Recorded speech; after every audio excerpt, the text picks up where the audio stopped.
Si je pose une question comme « Quelle heure est-il ?», je formule ce que l'on appelle une phrase interrogative.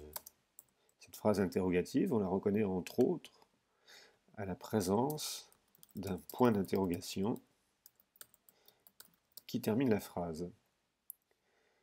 On peut reconnaître également l'inversion du sujet et du verbe. Enfin, on peut aussi observer la présence d'un mot interrogatif, ici un déterminant interrogatif.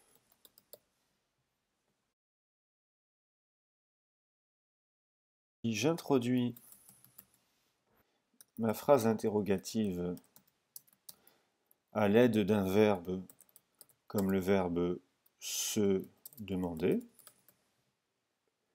un verbe exprimant une interrogation,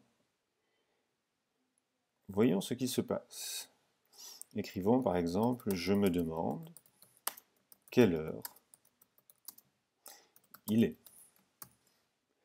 À présent, ma question, ma phrase interrogative, devient ici une proposition subordonnée.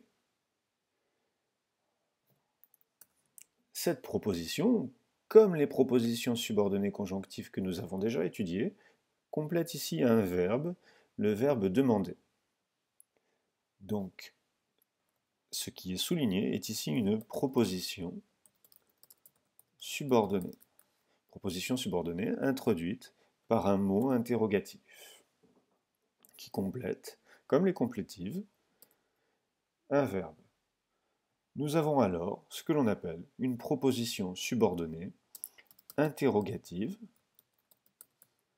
que l'on appelle indirecte, alors que celle-ci était directe car il n'y avait rien avant.